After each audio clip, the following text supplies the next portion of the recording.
Yo, I'm so glad that Lawrence still likes the beat. Because I really did ask him, like, yo, what do you think? And he was just like, I don't know. I wasn't sure. I get any promises. I didn't get any promo. Oh, man. Hey, anyway, episode 19. What's up, everybody? We happen to be drinking. We have TikTok over there. I almost said Twitch.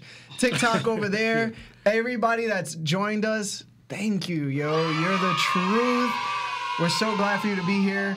I hope this looks great to you guys. I always felt like this was a little small, so we made it bigger because we like big things. In your face. We like big things. In your face. That's why the boy is back. Drag it across your face. Like, Yes. That's no. We were missing a huge person before. So Sebastian's back. We also have Lionel back in the building. He's gonna spit a freestyle and then dance around naked.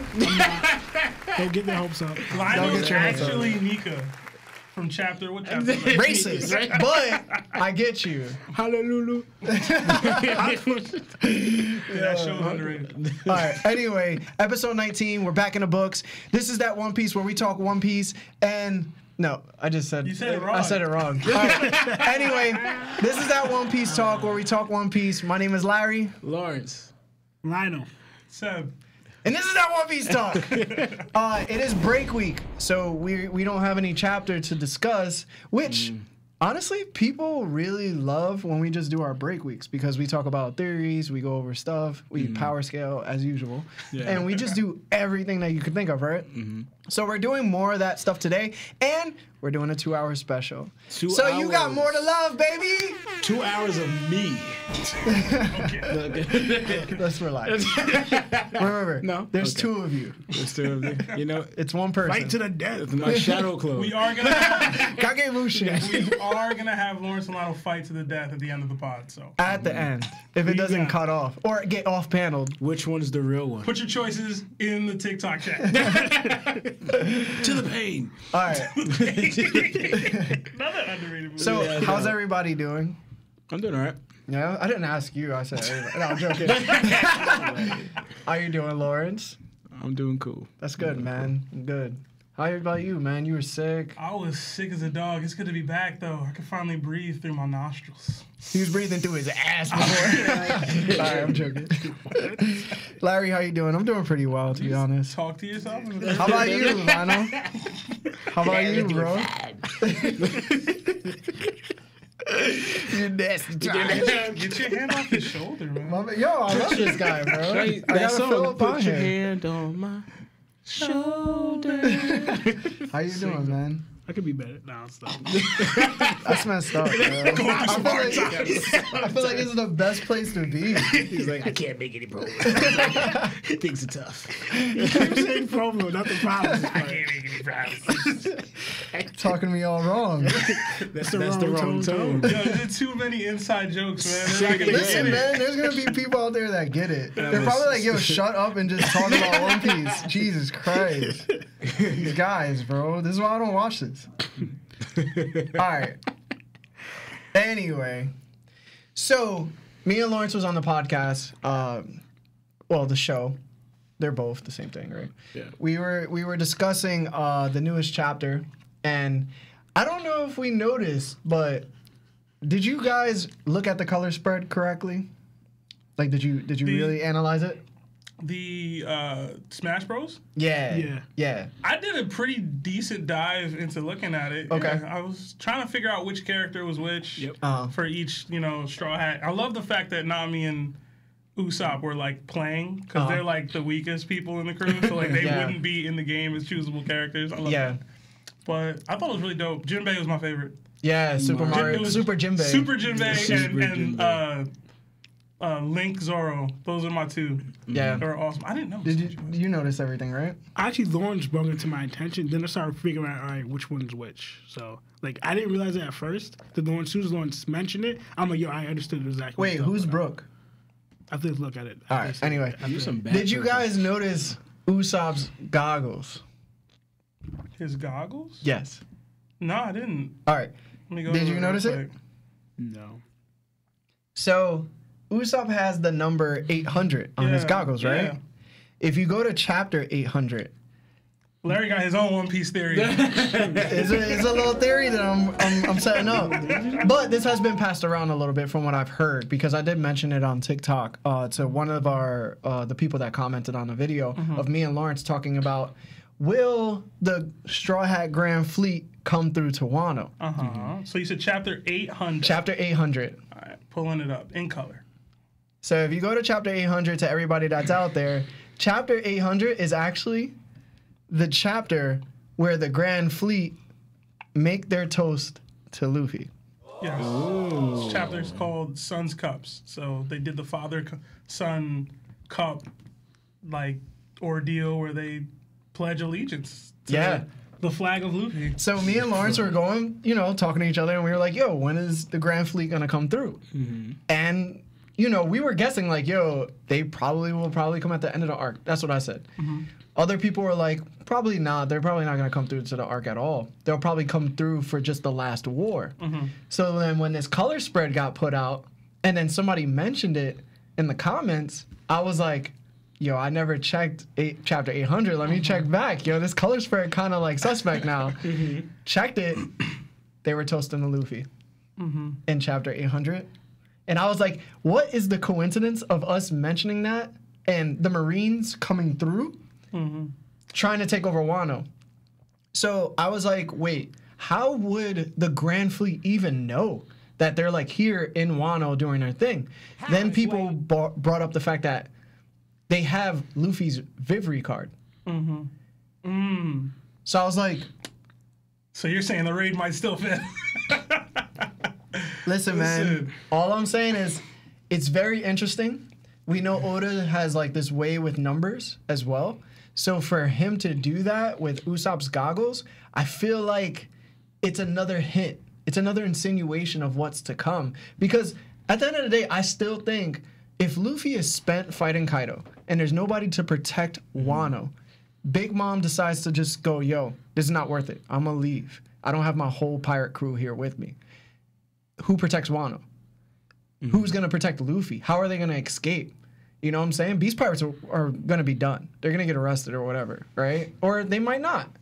But there has to be somebody to give them like an out of some sort to like have them escape, like the way they did in Ennis Lobby and Water 7. You know what I'm saying? The ship, yeah.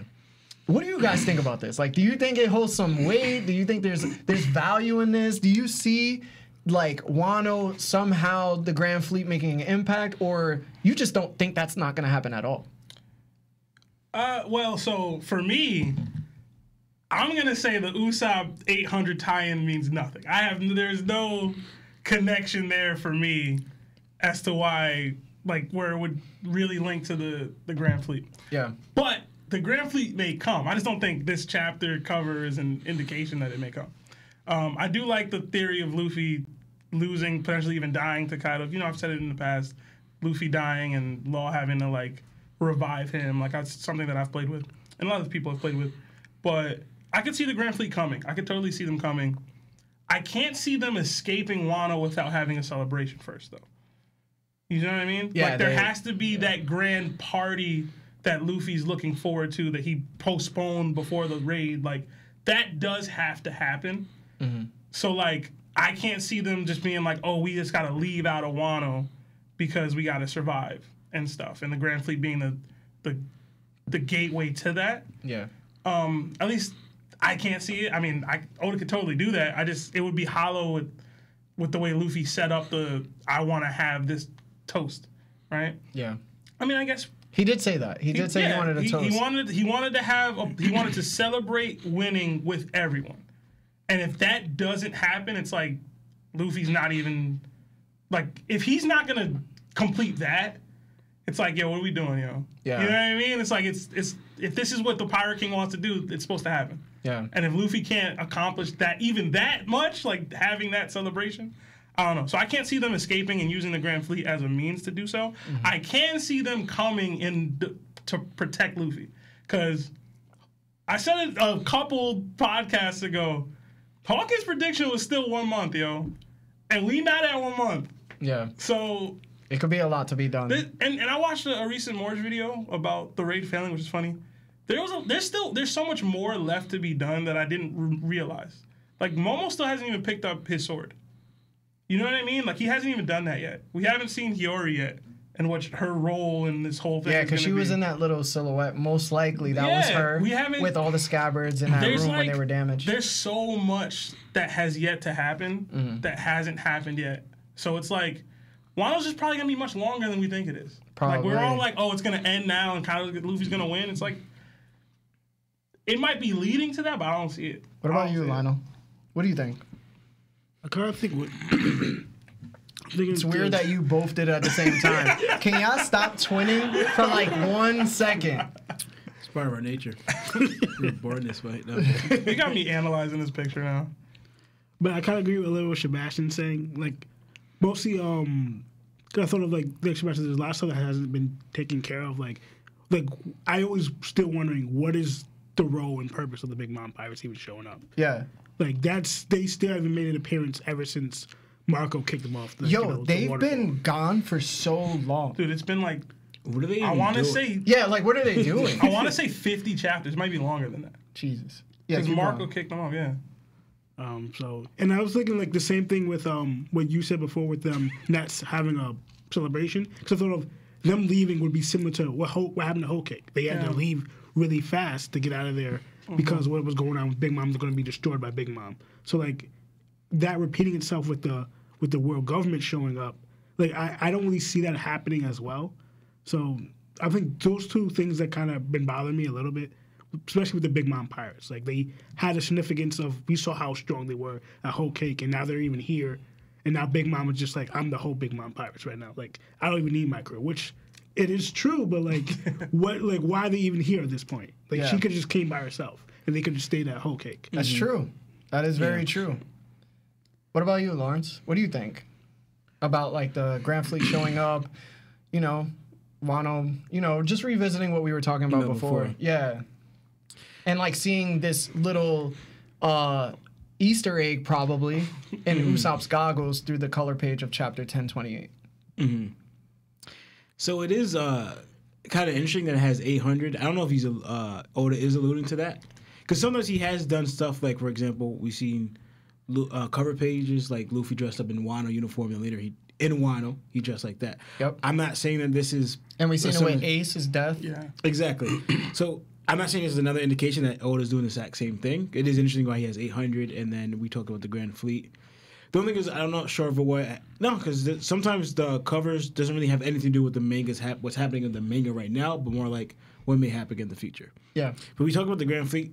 To me, the whole reason I mentioned the Grand Fleet is like obviously the Straw Hats need more help, and we talked about it in the past. And people talked about like the Blackbeard Pirates coming up, or the Marines coming up, or something other people coming up, or even Shanks. But the thing is, I don't really see Shanks coming, but also what's going to help Luffy? What would make sense for them to come? Luffy has an alliance that's not here, you know? And to me, I feel like they should know that Luffy's in Wano because of the news. I'm pretty sure they said since Dressrosa. I don't remember if they said that he was in Wano. But I think what was said in the newspaper, correct me if I'm wrong, because Sebastian usually knows, that it was only Kaido and Big Mom are in Wano, and they made an alliance. Yeah. But I don't remember them saying, like, Luffy, Law, Kid, and all of them were together. Yeah, I don't think the news promoted Luffy being in Wano. Nope. I just think people in the know knew. So, like, Cypher Pole knew, and they said as soon as, like, they went after Doflamingo, we knew there would be a butting of heads between Luffy and Kaido. Okay. And Blackbeard made mention of Luffy and them in Wano. Yeah. You know what I mean? Like, so it's possible that it's out there because they've been in Wano for like 2 weeks. And like, the Reverie was 2 weeks ago, I think, or a week ago or so. So like, a lot of stuff has been happening in the news.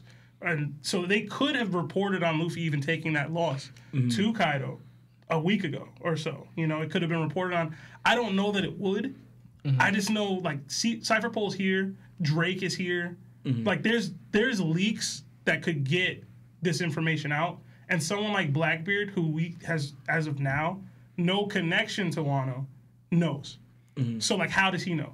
that Luffy is in Wano with Big Mom and fighting and Luffy. It would you know be what I mean? strange for them to just show up all together thinking that Luffy would need their help without him asking. But when they toasted and I reread the chapter, because I've been rereading chapters recently, when they, did their cups, it was like, they were like, yo, you're the boss. And he was like, nah, I'm not trying to be the boss.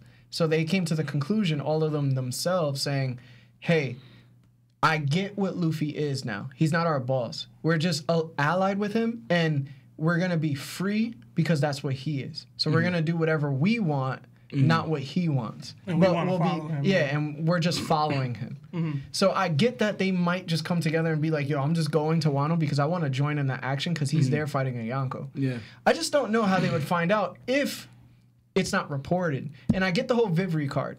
I do. I just don't think that the Vivre card of Luffy's is going to be burnt up or half burnt up or... He's still going. He's still going. He could just be fighting or play fighting, you know what I'm saying? Yeah. Well, I'm thinking, hold on. So, but we all know back before even the Grand Fleet was orchestrated, that they pledged their alliance to Luffy. Wano was the targeted area anyway. That was their plan because... Nah, it wasn't targeted. For who? Who you talking about? Because remember... They talked about how Wano wasn't an affiliation of the government. They were just their own thing. Yeah. But they never talked about invading it until Big Mom came through with Kaido to ally. No, because I'm thinking about, for example, we got back that kind of like they're going to need help at Wano around the time when they met and became cool with... Wait. I don't know who you're talking about. Who you talking about, bro? Law? No. It was Kinemon? on. What are you talking Kinemon. about? There. Yeah, How did I forget Kinemon's yeah, name? Kinemon. Yo, he's very forgettable. I forgot He his might name. be the most popular of the scabbards, but he's the most forgettable sometimes, yo. He only recently became the most popular, though. Like, before that, it was probably Nekomamushi and Denjiro. Yeah. And Izo for reasons. But recently, Kinemon's been stuck. And, like, that's good. The anime where him was rocking those dudes. Yeah, that was he was. Yo, that was so cool. That was like cool. elite. I was like, oh, okay. I was like, look at Kenny Moon stunting. That's what Go we ahead, want. Kenny Moon. That's But what yeah, we you're want. right. We know it's coming. They did mention Wano then. Yeah. But it wasn't like, we're going there. It was like Samurai, Zoro had questioned it, and then Brook had highlighted who and what Wano is as a country. Like, it wasn't like... Oh, I guess didn't Smoker heard that or intercepted that transmission where they were talking about? I don't know. But either way, Well, somebody, Parvision, who follows us, he said, wasn't it because in Wano there was news about Luffy and X-Drake reported to Sword?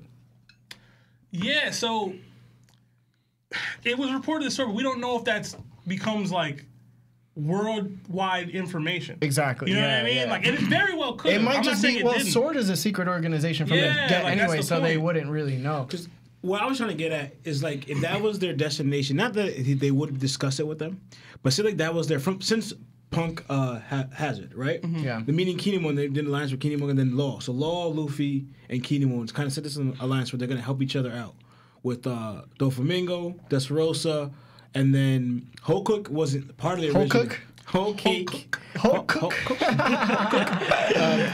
Whole cake. Whole I cake. want the whole cake. The whole cake, nothing but cake. Pretty much a whole cake.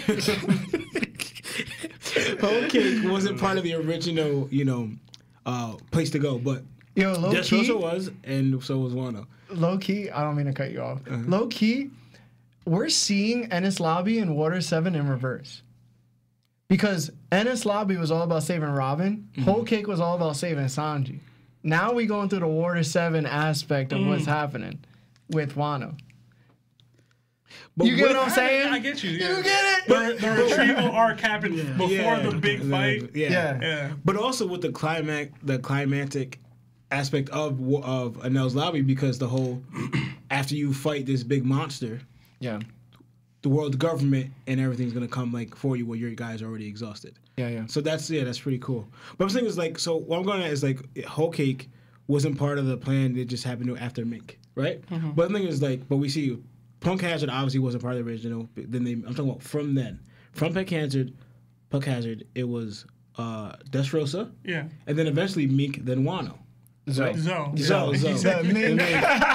Zoe then Wano. Don't Right? be disrespecting Yeah, but elephants, what are you bro. saying though? So What I'm like, saying is, these were the destinations that the Straw Hats in their alliance with Kinemon and Law already knew these were the destinations. Or like, is it possible they kind of discussed this with their Grand Fleet already? Yeah, I mean, they I probably. doubt it. Luffy wasn't saying. Hold on. I'm not You know gonna what I mean? sit here and say that they didn't suspect that they were going to Wano at all because that was their goal. You know what I'm saying? I'm pretty sure at multiple points they were like, "Yo, we got to get to Wano." Did they? Well, Andres Rosa. I don't think on Dress Rosa they did, but I know that they did on Whole Cake. Because I remember Kinemon was stressed they to how weren't much he there, needed so- help. But wait, the only times I remember Wano getting brought up on Dress Rosa for real was when Sanji was like, "Yo, Law, you're focusing too much on Doflamingo." Yeah. And Sanji didn't interact with almost, I don't think anybody that became a Grand Fleet member by that point or at any point. Nah. Because he left. Well, he didn't want to be near Zoro because of what he did. That's not the point. I'm saying at that time. He was like, "Yo, Zoro gonna hit me, bro." No, I'm saying at that time. I hope he ain't hear what happened. I'm That's saying totally different. at that time, he was like, "Yo, you're too focused on Doflamingo." Wait, and that's then they right. split off to go to Whole Cake with half of the crew. Yeah. And then people were like, "We're gonna ride with Straw Hat because he's our only chance to defeat Doflamingo." And the only other time before that was in front of Smoker. I think they were talking about we're gonna take down. Smoky. But I'm talking about, say, like, after, when they had the cup. Nah, Luffy would never just be like, "Yo, by the way, we're going to Wano." That No, never not to happened. them, but I'm talking about, Law like... wasn't out here talking to them about it. Well, no, because what I'm saying is they're Hold on, telling them directly. Lionel I was has saying, something to say. do you guys remember on like the same chapter you're talking about 800, the last narrative they say about the Straw Hats Grand Fleet? No, what they that said. they're going to be a part of a big event or something that happens in the future. Yeah. Well, we suspected that would be the last war. That's the thing. That's what I'm going to ask. Do you think that's going to be part of them going to Wano? Because, like, for just they're applying to me as if they're not going to meet the Straw Hats until that happens. You're asking a different question, and you're not realizing it's a different question. What you're really asking is Wano going to be a continuous war from here on out and lead into the last war? Like, you know how there is war and it takes sometimes years to complete? Maybe we'll be in a war for years, but we'll have like little breaks in between it. That's kind of what you're asking. Because at this point, like, I suspect them that they're no matter what going to be in the last war. They just have to. Like, all the kingdoms that are allied with Luffy are going to be in the last war. For sure. So if they come now, that means that whatever this tension is, you know, we're going through, it's going to continue. It just depends how it's going to continue. It's weird, man. It's weird. Yeah, it's weird. Parvision said all the parties mentioning it, i.e. Sengoku Akainu, would know. Even Blackbeard since his connect to Aokiji. So Yeah, Aokiji can still have like connects yeah. in the world government. To Yo, leak sometimes I info be to him. forgetting about Aokiji, yo. So much. It's so terrible, too, because he's so good. I'd be wondering where he's going to be, where he's going. Like, what's his game plan? Because it doesn't make sense for him It's to to join take the down Blackbeard. Blackbeards. It's to take Nah, down I Blackbeards. can see that, but joining the Blackbeards, I don't see him. I joining. think Doesn't make his sense. goal is to neuter the Blackbeard pirates. That's And yeah. what I mean is like, it's like I'm gonna be here so that if y'all ever do get close enough to actually getting like One Piece and like getting Robin type stuff, I'm gonna be the one to last resort think- take them out. What Aokiji is what Cortozone was to the Doflamingo Pirates.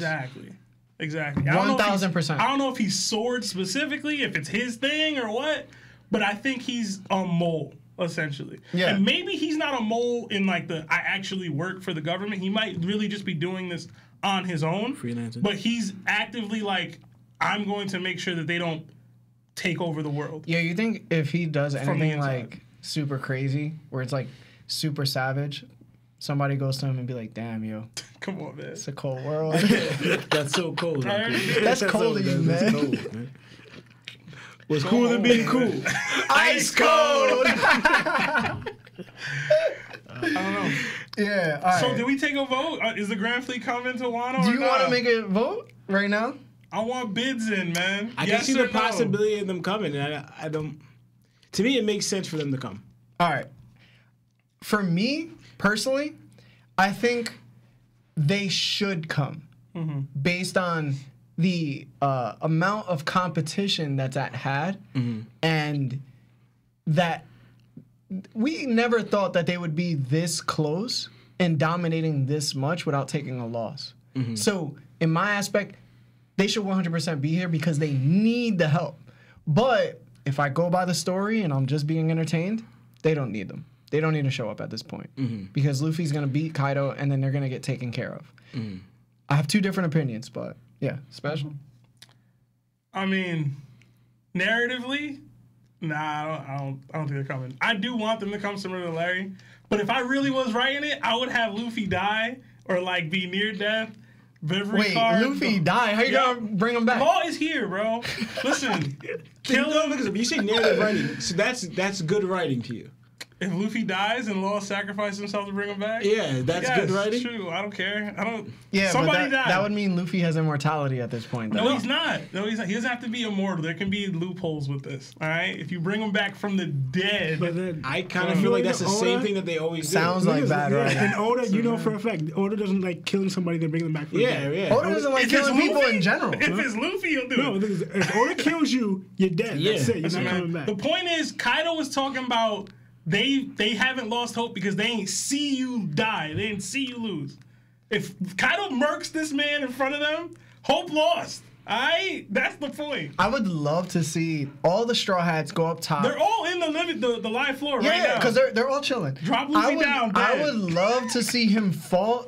I would love to see Luffy fall through the floor and Kaido just murk him. And they have like this little oars moment where like they were like, "Yo, we gotta fight him now." But then like they have to take care of him and they're fighting him and losing.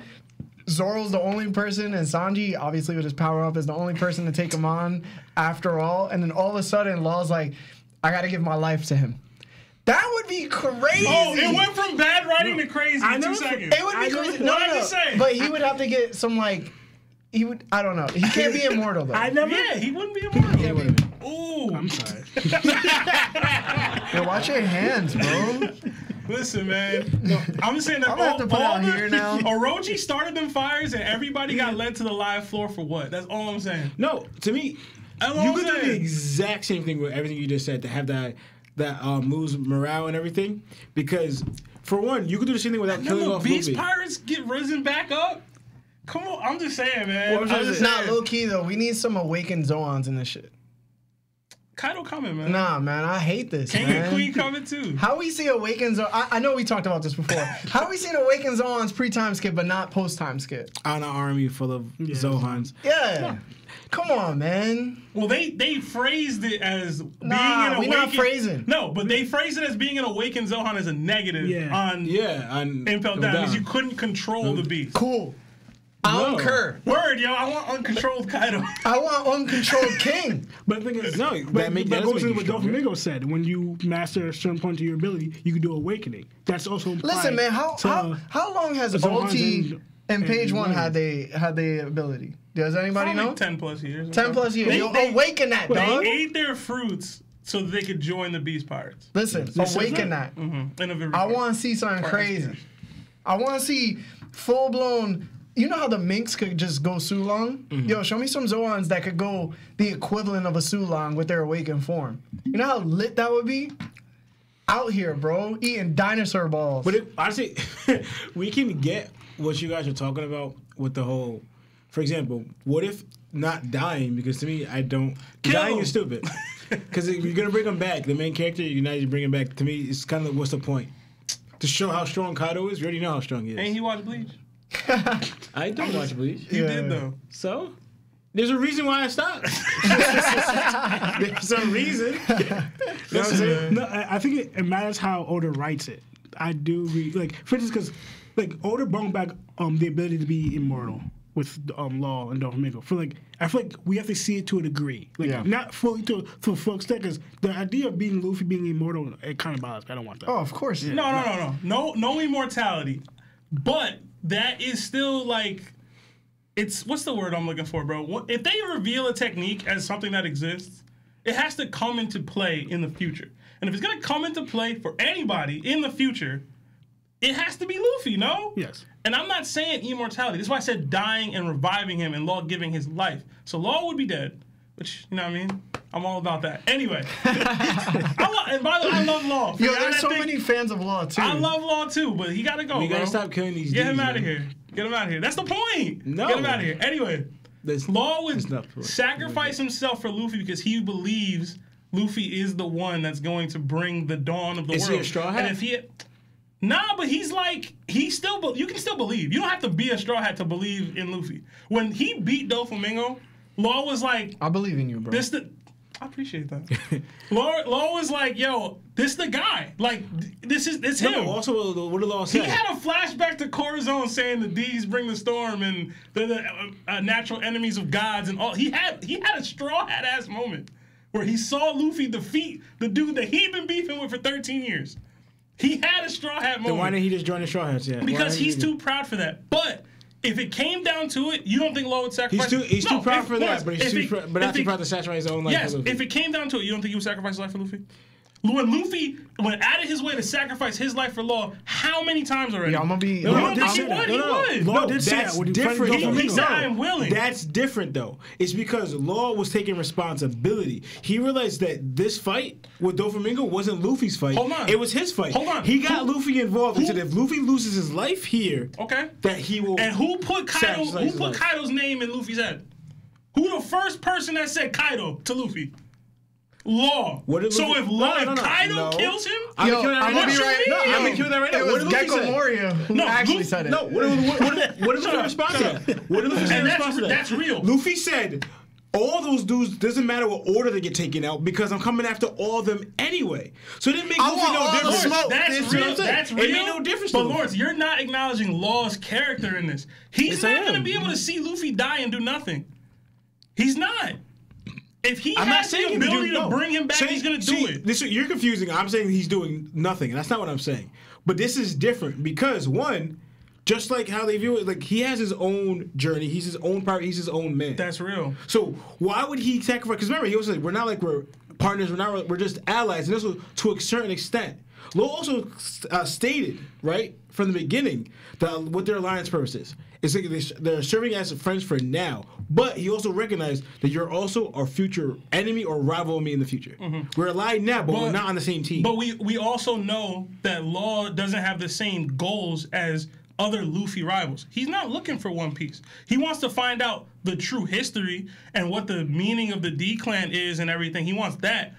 But if Luffy were to die in front of him, Luffy's one of Law's best friends. Whether you acknowledge that or not, Luffy is one of Law's best friends. If he died You in my front of boy, him, Blue. yo, he would be willing to sacrifice his life to bring Luffy back. I believe that 100%. And that's the beauty of Law's character, that he went from that kid that was trying to destroy the world to someone that would be willing to do that. That's the point. I actually agree with you, Ashley. He makes sense. I'm not saying that he wouldn't, but what I'm trying to say is, for example, Do it. Because, like, for example, right? Because also you're also forgetting that you're also living on for that person. So what if, like you're saying, like, wouldn't Law think also Luffy couldn't achieve it? Luffy died. I'm gonna achieve it for Luffy. No. Why not? No. Why not? I don't think that. Law's not that guy. Well, You're not that guy, Corazon. pal. He's not that He guy. legit did it for Corazon. For Corazon, Legit yes. did it for Corazon. But Yeah, but that was That's like his different. surrogate That's not the father. same. Yeah. How's that different? It was like his father in a way, like an older brother. You just said Luffy's his best friend. He only knew Luffy for like, let's be honest, bro, like 2 months max. Yeah, I know that. I mean, But he knew wait, before that. He also- saved him before, too. Like, we be forgetting that. Also, you remember because he was a but kid. remember, he didn't know Corazon for that long either. It wasn't like it was years on years. Law was still a kid. Yeah, but he built up that emotional connection. Yeah. He doesn't have an emotional connection to like put it this way, Luffy's not sacrificing his life the way Corazon did for Law. Yes, he was. No, he's yeah, not. By Yes, fighting he was. Doflamingo, he put himself in harm's Yeah. way, but he's not. No, That's what- no, that's what- Corazon that's why Law said it. literally died for the purposes of making sure Law lived. Exactly. Yeah, You know he what I had mean? those- yeah, Luffy's so- not doing that. No, yeah, but what I'm trying to say is, no, Luffy would. puts his life on the line that he would he die do? for his friends. Yeah, Yo, hold on, he hold would on. do it. Par Vision said they paralleled Law to Ace/Sabo in 1025 spread. We gotta check. Are the we 10 doing spreads again? we gotta check the 1025 spread We now. back. Yo, Par Vision, we out back. here, bro. We back at the We spread. gotta listen to him, Yo, man. Larry. Spread. Spread. Okay. Wait. Wait, 1025? Yeah, he said 1025. There's no. Oh, I got it. I got it. I'm looking at colored. I'm like, this. I was looking at Usopp. I think I gotta type One Piece. Where's Law? I think it's the other one. So because there's like a huge there's like spread. 3 of them together. Yeah. So keep Law going is there. We go. Where's Law? Is it 0.5? Oh wow, Katakuri, Law, Sabo, Ace. I mean maybe. Wait, He where? does. He's doing like the similar stance in the same No, foreground. yeah, we get that now. That's Nah, cool. I mean, can't agree with it. I think it's more for aesthetic. I will say this. Wait, where? Both of these dudes are originally rivals of Luffy that have infinite respect for him now. And then both of these dudes are Luffy's brothers. Yeah, but you know Ace what I mean? was always for Whitebeard becoming Pirate King. No, that's not his where point. Katakuri is like, yo, take down Big Mom in the future. If need be. Nah, he was like, yo, you coming back? It's just Because, my like, bad. I need you to take care of this, bro. Let me put this up. It's gonna be So you see how, and y'all can't see it at home, sorry, but you see how Just go to Luffy's 1025 here? spread. Yeah, so Luffy's Google it. here in the middle, and then to his 4 left, like there's Law and Katakuri here, and he didn't bring up Katakuri, but Law and Katakuri are doing the same or a similar stance to Ace and Sabo. Yo, Carrot looks so good, yo. Okay. Not like that. I mean, like, I mean, like, yo, I'm not a furry, bro. I mean, in a way that she looks, you know what I'm saying? You're not even being clear about it. What? Either. I didn't even see Carrot in this picture. Yo, you know who Carrot reminds me of a lot? Yu Yu Hakusho Kurama. Kurama. You remember when Kurama there would it be is. all There she red is. and like colored, and then When all of a he sudden he went goes Yoko super white, Kurama. and then he went Yoko Kurama. Yeah, we went Yoko Yeah. Kurama. Yeah. Yo, Yu Yu Hakusho, yo. Top Still 5. one of the top 5s. Top 5. It was a great show. All right. I'm just we held up a lot of the conversation on this. I'm just saying Yeah. I can see Law doing it, and it would make Wano. Plus, wait, as of now, Crocodile still gave Luffy that work more than Kaido did. Put it that way. And you're not understanding what I mean by that. Luffy struggled. Like there was no laughing, there was no smiling with Crocodile. Yo, I'm gonna be 100% real with you. wasn't. What are you talking about? Thank you. Because you're wilding right Bro, now. When in coordination, right? In comparison, right? When Luffy was fighting Crocodile and he lost those 2 times, there was an aura of like there's literally nothing he could do. Even when he had the water, he still got smoked pretty quickly by Crocodile and took mad luck and stuff to win. It wasn't no like, yo, Luffy just overcame it. Like it wasn't. Yo, I'm gonna be real with you. It was due to plot why he survived, but it was better writing than it is right now. He got bodied, yo. He did get first bodied. loss, he got bodied. The second loss, he got bodied. And the third loss, he technically But lost again. Luffy, Imagine. what you just said was ridiculous. Yo, it was ridiculous because also too, they kind of clarified it too. I misunderstand what I mean. No, I know what you're saying. But look, remember this. They said what Kaido said. He said it looks like the more or the bigger the peril of the situation is, the bigger the smile. Right? So you could be even able to the level of the difficulty that Luffy is recognizing Go ahead, Lawrence. that he's fighting. Shut him down, Showing bro. how big his smile is going to be. That's real. Because also remember, when he was, even going back to when he was fighting both of them, Luffy would go charging ahead going against Kaido and Big Mom, right?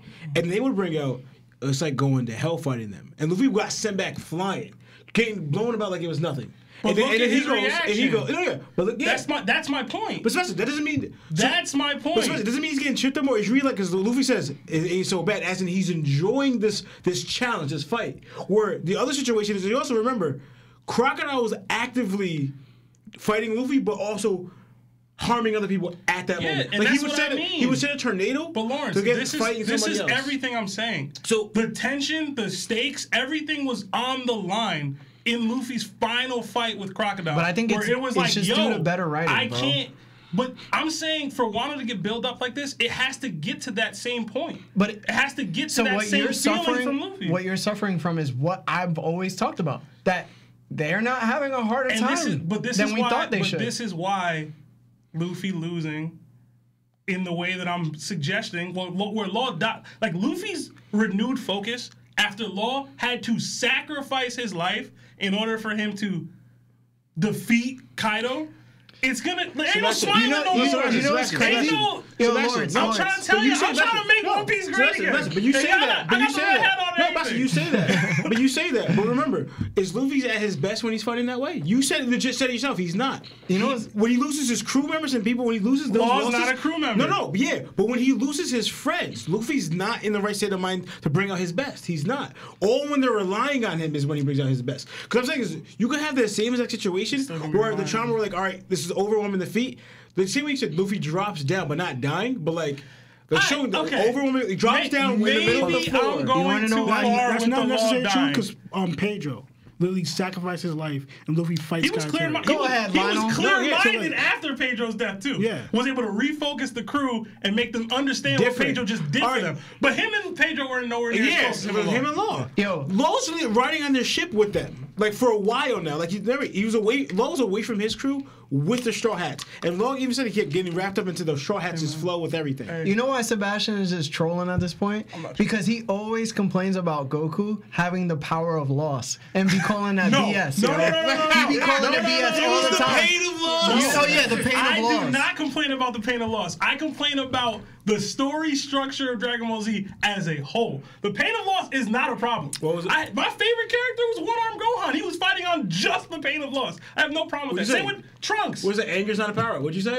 No. I said rage is not a power-up. But the pain of losing someone is going to equal to rage. The pain of loss and rage are two different things. All right, so basically, Parvision said No, they're not. Law is a trump card, ultimately. So if Luffy really does get to that point, then he's gonna just have to use that power. Parvision all one. I don't know if Oda's going to go that route because it goes against what Oda even said. All He right, probably so won't, but I want to revisit something because we had a video on TikTok actually blow up again. It was our third video. So we have one that's around the 30s in views, 30,000. And then we have another one that's, I think about like 20,000. And then we just hit one that's like above 10,000. And we only have 2,000 followers, you know what I'm saying? So Awesome. you know, when one of our videos picks up that much compared to like being 400 views or 700 or, 1,100, I usually want to shout it out and revisit it because it means it's interesting. Like it's capturing people's attention and commenting. So that post was when all four of us was actually together last time. And it was, we needed another arc before reaching Wano. Oh, yes.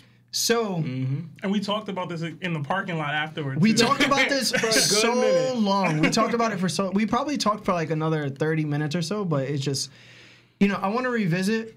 I want to see what you guys, if you have any second thoughts of like, has your opinion changed so far from the last time we talked about it, or is there anything else you can add? Let Lionel go first. Yeah, Lionel, you want to go? Wait, why me first? Because he was quiet with me and Listen, Lawrence I arguing. could go first. I could go first if y'all want. All right, I'm gonna just go first. I'm gonna be real, bro. A lot of people was disrespecting, and like they were like, "Yo, real talk." They were just saying a bunch of things that I didn't agree with, and I'm looking at these comments, and I'm just like, man, like y'all really don't realize what Yonko are.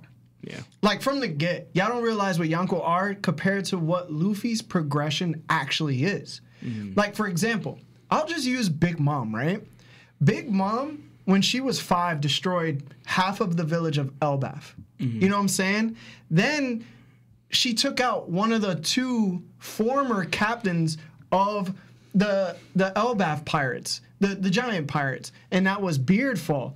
Beardfall swung a sword at her, and she, at 5 years old, broke the sword with one arm, and we can actually just be like, yo, she was probably using armament hockey. We don't know. But we can suspect that if a person's that large and they're swinging a sword at her trying to kill her and she just blocks it with one arm and breaks the sword, she's probably just super hawks as a 5-year-old. Yeah. But she's 5 years old. And she probably, we can suspect, which is a good guess, that she used hockey. Then from the injuries that she caused to Beardfall, who's one of the 2 former captains, she killed him. Like she killed a giant as well. And it's crazy. So then we find out after that Mother Carmel talks to the world government and says that she's a potential candidate at 5 years old to be an admiral or even she can even become a fleet admiral. They said one day. They didn't say right now. No. I didn't say one day. I said she's a potential candidate to become those two positions. She's considered by Mother Carmel, who's been trading and doing all these things for 50 years, selling kids off to make her bread, right? That if she was to give Big Mom to the CPO, she would be the greatest shield to the Celestial Dragons, right? When she was 6 years old, she had a 50 million belly bounty. Her next bounty after that was 500 million belly, right? We first saw her start pirating around like when she was like 28, when she was like all skinny and stuff like that. Luffy, when he just left Alabasta, his bounty was 100 belly bounty at the age of 17, and then his next bounty was 300,000, and he was 17. Like, he was just pirating at that point, right? Then she goes into the Rocks crew, which is undoubtedly the most powerful pirate crew of all time, under which we can argue under the most powerful person in One Piece of all time, which was Rocks. He was the opposing factor to Roger, who's the greatest pirate that we know of, right? But he still had to ask for help by Garp in order to beat them. That is not what happened. All right, hold on. Let me finish. So you're not about to just lie. Hold on. So listen. For everybody, we have 17 confirmed Conqueror's Hockey users in the whole game. 17, excluding the non-canon, which is like 2 people, which is Douglas Bullet and that old guy. The boy. Yeah, right? Rocks had 3 of them in his own crew. So if I'm to suspect, he had Kaido, Whitebeard, Big Mom. If I'm to suspect that Rocks is the captain of this crew, we have to assume that he probably, most likely, undoubtedly has Conqueror's Hockey himself. So there would be 18 confirmed, but he's just not confirmed for it, right? So it's like, we're talking about 4 Conqueror Hockey users on one ship. She's 68 years old right now, and the earliest we've seen her pirating at was 28. So that means she has probably 40 plus years of pirating under her belt, and that was before she received her 500 million belly bounty, right? So people, are you really gonna tell me Luffy, who has been pirating for 1 year in total at most, trained with Rayleigh in the basics of like hockey for 6 months, and then trained by himself in the basics of hockey for a year and a half, which we know he didn't go to any advanced levels, right? It's reversed. Yeah. Oh, in reverse, whatever. Luffy couldn't beat Doflamingo without help. Dofi was immobile to repairing his organs and still kept him at bay until he gassed out. Luffy couldn't beat Cracker without Nami's help to soften his biscuits. Let me finish. Cracker's armament hockey was stronger than Doflamingo's, as stated by Luffy. Luffy couldn't and shouldn't have beaten Katakuri, as you guys know. Legit went off a plot because he learned something that Katakuri was doing consistently the whole time throwing Whole Cake Island, to the point where even Big Mom was like, yo, what did you see? And he was like, oh, I saw this. I have to take care of it, but I can't because there's too much going on, right? It's like he even saw the bloody wedding about to get dismantled, but yet now I'm supposed to believe Luffy could train in Rio for 2 weeks and not even he could learn advanced hockey in one night, which hasn't ended yet, and take on the strongest person in the show as of right now, Kaido. In a 1v1, they said always bet on Kaido, and is widely considered stronger than Big Mom. And I have to accept his progress is because he's the next Joy Boy, or is just because he gains these Zenkais because he fights more than anybody? Hell no. Big Mom was on a ship with 4 Conqueror's Hockey users, and we know for a fact they were butting heads because Whitebeard himself said that he couldn't have Odin on the ship because they would bump heads, right? There's evidence right there. So you can't tell me just because Luffy's blossoming in hockey and fighting all these people that he's just going to be naturally stronger than Kaido. At this point, Big Mom herself proves why Kaido is so strong. She even called him, she said to Luffy, you can never beat that thing. Kill that thing. Yeah. Like, it's ridiculous. And I feel like people need to just stop because the progression of Luffy is so inconsiderably insane that you need to look at it from a third perspective and be like, this is straight disrespect to all the Yonko before him. At 5 years old, it took Luffy to train on 2 years to just be as strong as her, basically. Like, in my opinion. Because Big Mom was that much of a monster. Even Beardfall himself said that she was a natural disaster. She was a god of disaster. He used those words. Mm-hmm. So if we're talking about Kaido and he's supposed to be stronger than Big Mom, yo, don't disrespect Kaido, bro. Like, I get he's holding the island. I get he's facing all these people. I get it. Yo. But at the end of the day, Luffy shouldn't be competing with Kaido right now. Yo, I have a question for you, yo. If you're willing to accept that Big Mom could just be that powerful at 5 years old, why are you not willing to accept that somebody can just grow to the same level of strength? Because through struggle, he's clearly talented. He's clearly stronger than the average person. Is he more talented than Big Mom? No, he's not. Like, from the get, he's not. But can you work hard and reach a certain level? Yes, did Big Mom you can work hard to reach that level? She didn't have to. Exactly. But we don't know that because you know what I'm saying? She could have reached a certain point in her pirating career and been like, oh, snap, there's people just like me, which happens. And then she goes, okay, I need to get stronger in order to be above them. Mm-hmm. She had that opportunity. If she didn't have that opportunity on the Rocks Pirates, Rocksbeard. Yeah. She wouldn't be able to be as strong as she possibly is right now. Even for Whitebeard, he probably wouldn't have been as strong as he is right now because they have 24/7 conflict. Like, we're talking about Four Conquerors hockey users. I mean, that's been done before. Roger did it. Yeah, with who? Who had besides Rayleigh? Rayleigh, Odin, Bullet, Shanks, Roger. That's 5. Chilling. I don't think Odin was using his advanced Conquerors hockey all the time. Possibly more. We don't know if people all I'm saying is like that. I'm just saying Luffy's progression is out of control. It's acceptable. He's been pirating for 1 year at max. So what? Come on, man. These people are fake for a reason. It's going to take fake shit to beat them. It's disrespectful. When you were saying that, I was actually thinking the same thing with Sebastian, a little to a degree. Now, I'm not saying I agree with it, but Rayleigh also did say to Luffy in the beginning, before he started his training, he said hockey training would take usually a while. But he said, but you naturally have a strong talent for hockey purpose. Like, he just said to Luffy.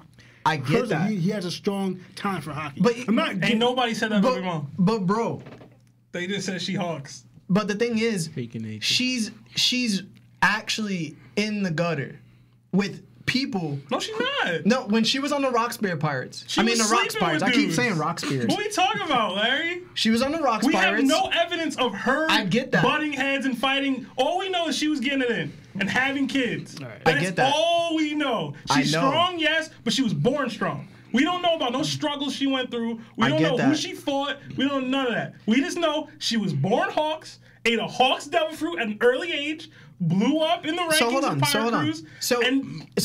So let's just say there's somebody else like Luffy, like Kobe, for example. Mm-hmm. And Kobe just goes through the same things that Luffy does, and then all of a sudden there's another person who in a year of pirating could be like, yo, I can compete with Yonkos. Look at Kobe's sounds crazy. Hold on, look at that sounds insane. Hold on, let me ask you this right now. Look at Kobe's progression, right? Do you think Kobe right now could beat Rob Lucci that Luffy beat? Probably not. He might be able to. That's my point. Yo, he might. No, we don't know where Kobe's at. But that's my point. I get you, but you're forgetting things like Luffy was already born superhuman already because he has a D in his name. Like, that D gives him something. Then he got trained by Garp, then ate a fruit, then gets trained even more. Like, Kobe got trained by Garp for real. I'm not saying that Luffy's freaky like Big Mom, but Luffy already had the advantage of when he was trained by Garp, and he's Garp's grandson, who's like the strongest Marine of all time, and he has a D in his name. I'm just saying. Luffy was set up to be freaking. I get the Lawrence got a point trying to make. But I'm just saying, we accepting some things, but we're not accepting all things. Yeah. And I don't like that. That's me. Let Lawrence go. So what I was gonna bring out is one, you already know me, and I'm telling Sebastian because I was right about this. Remember, I called this. He did. I called the difference in strength when Luffy first got one-shotted by Kaido. He called it before that. I called it way before because Sebastian was hyping up when we seen what he was able to do with the Gear 4 and everything, so actually was all right, Luffy's Yonko level. I said no, the Yonko. I said he hits as hard as the Yonko. That's what I said. I was still wrong, but that's what I said. But yeah, so pretty much, and I was saying no, Yonkos are going to be on a different level. And then when I saw Luffy get one-shotted, I was just like, I knew it.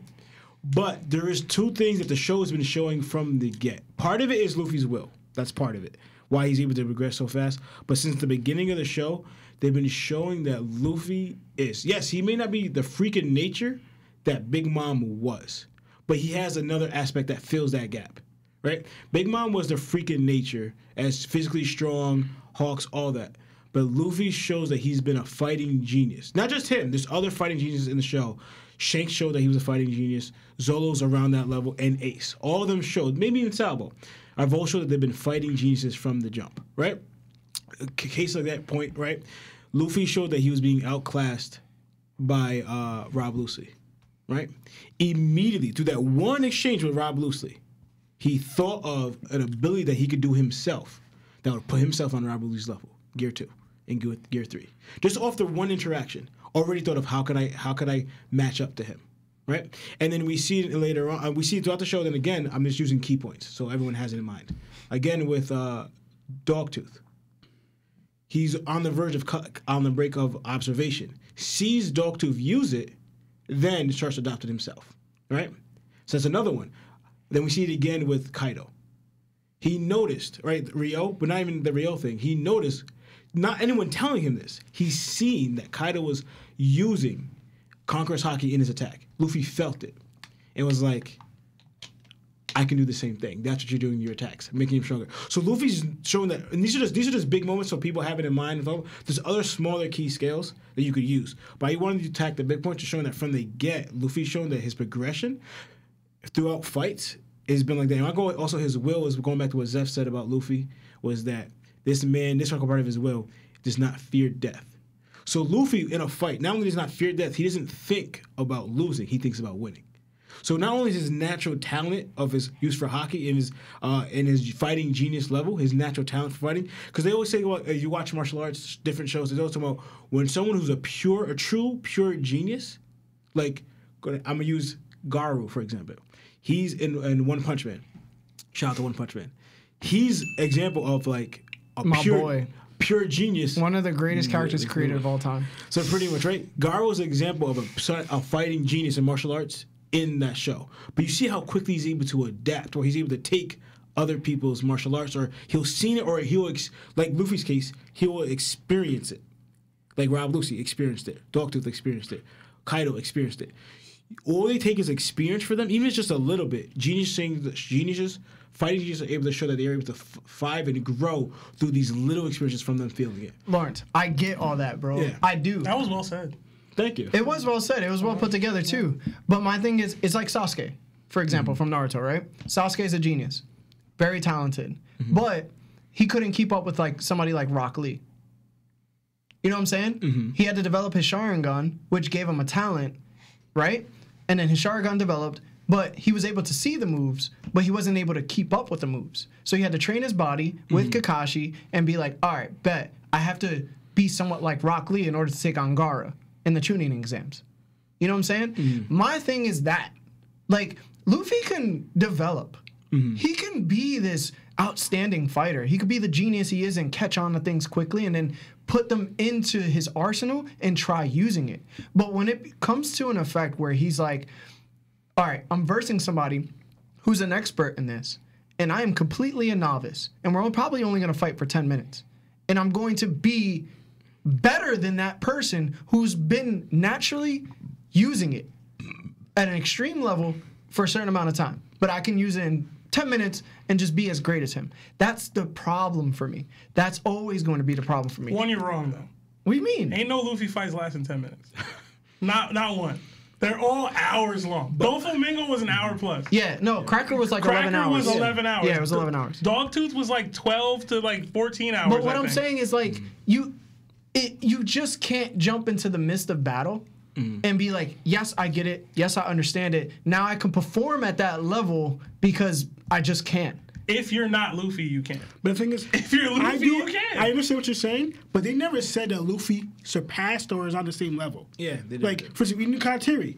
Luffy technically still didn't win against Karatari, even though he gained Future Sight. Oh, he won. When it gets Nah, he ain't win. against when He broke that man's will, bro. even with Kaido, Luffy just learned how to do Van's King's Edition, and he's still taking L's from Kaido, even though he's using it in a fight. No, you're right. But what I'm saying is too, and this is something that I mentioned in the comments, the gap between Crocodile and Luffy, right, was kind of big.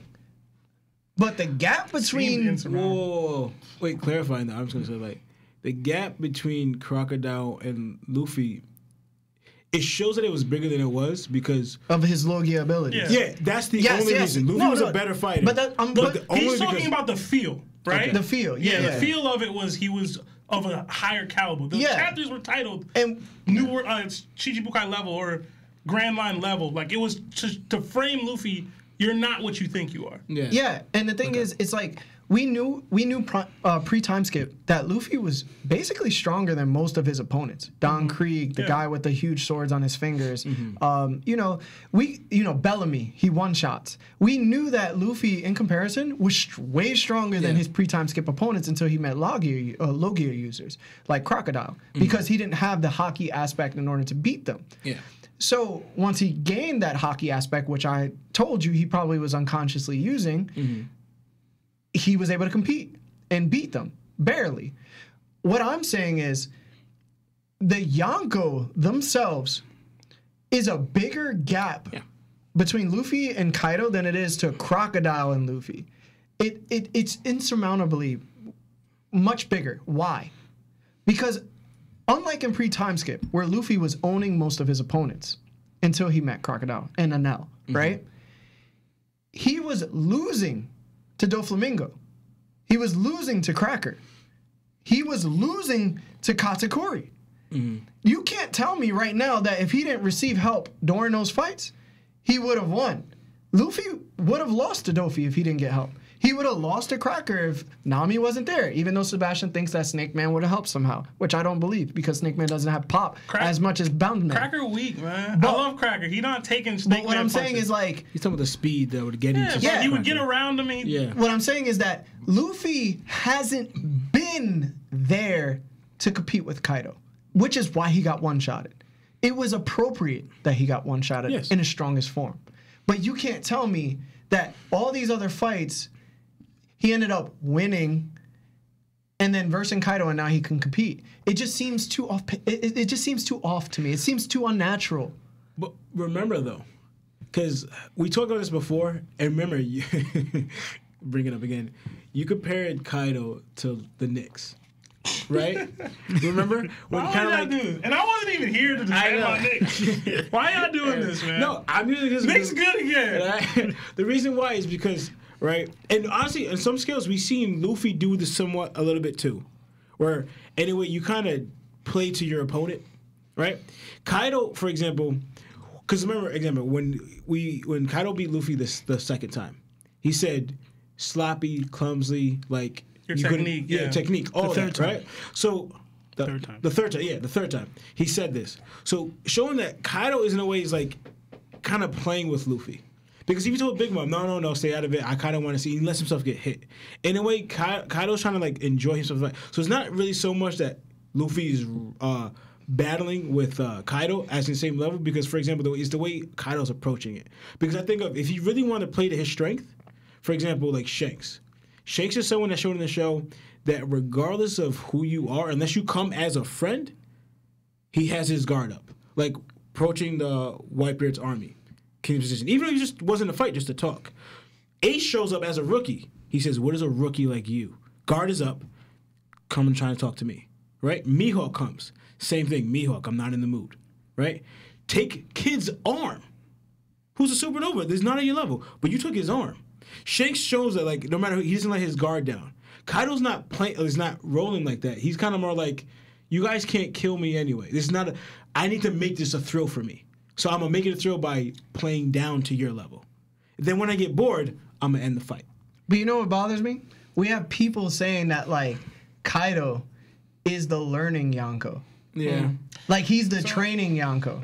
No, it's the reason why. And like that is so disrespectful, bro. Hey, But man. honestly, I'm saying right now, man. the Don't be reason calling Kaido training Yonko, bro. The thing is, like, I'm that's saying this right now, disrespectful, they're man. not 100% wrong though, but it's not due to Kaido's weakness. It's due to because he's allowing this. Because remember, I told you, if Kaido really wanted to kill Luffy, kill all these people, he could just do it. But he's like, I kind of want to have fun. I want to see. I'm curious. I want to play around. That's why, because like we see Kaido speed blitz Luffy. Said he'd a learning curve. So I'll say this, Larry. Disrespect, Larry, man. I'll say this in regards to the bro. actual question, which was, do we need another arc before Wano? Yeah. And I'll say no. I'll say what we should have got was hints of, and Lana brought this out before, hints of Luffy unlocking these abilities 100%. throughout these New World arcs. It would have been more acceptable. Yeah. So if that happened. If he would have like peeped that Doflamingo was doing something before he did it and got Future Sight and Whole Cake, but there was allusions to Future Sight in Dressrosa.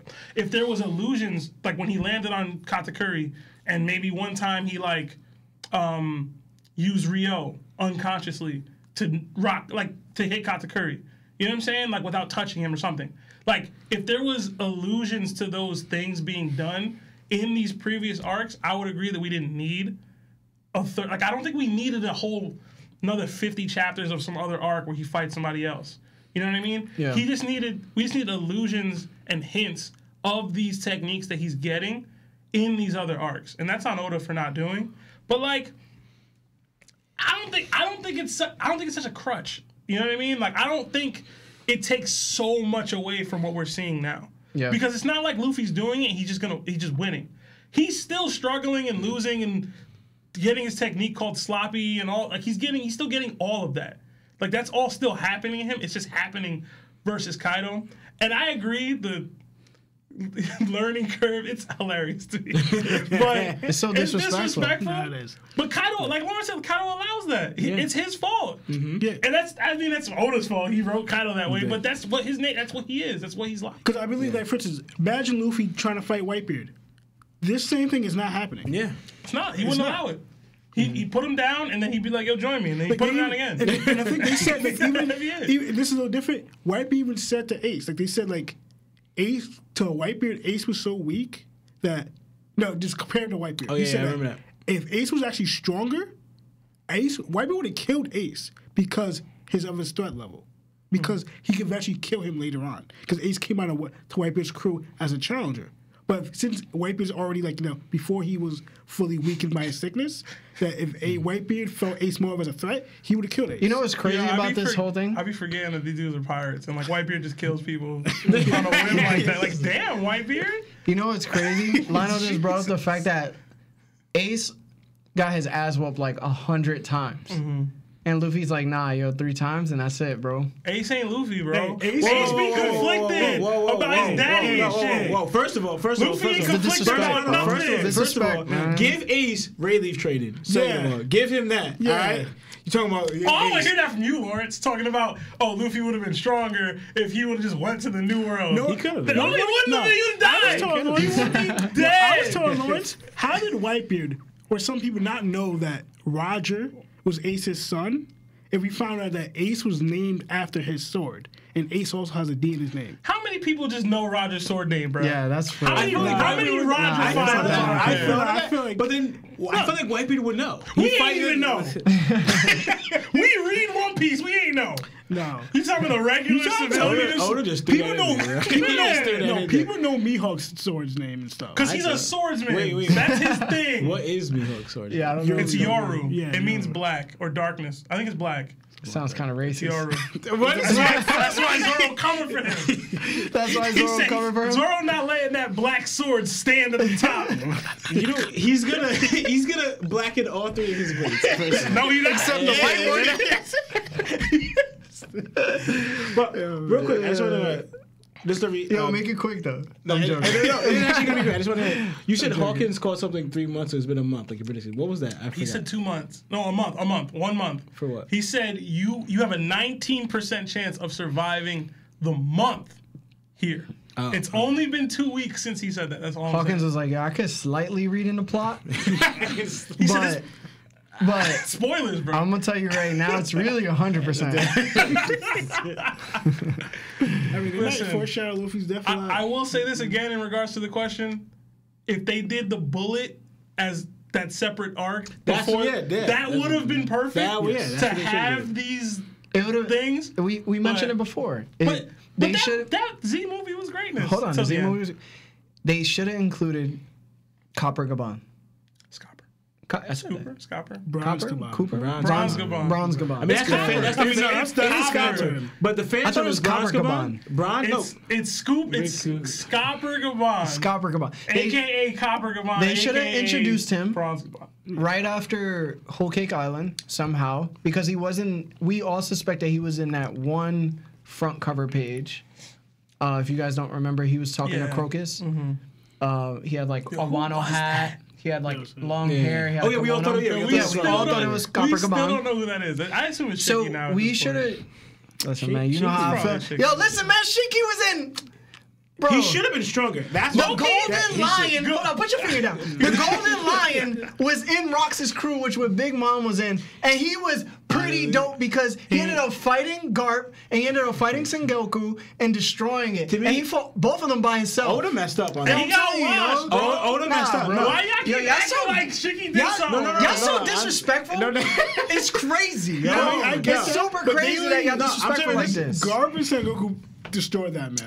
We don't know that. We don't know that. Yes, we do. No, we don't. Yes, we do. No, we don't. We do know that. No, we do. No, but I'm just saying. I'm pretty sure he had Conquerors Hockey too, bro. Based on what, yo? Based on what we see, no. But he should have been someone that had it. Oda messed up because he should have made him stronger. Golden Lion, dog. From what they showed, he was a rival of Gardner. What Oda showed, he should have been a stronger person. But what we saw, he wasn't. But he should have been. Do you count film Strong World as a like a canon? Like if you just completely ignore Strong World, Shiki is just that strong person that Larry's talking about.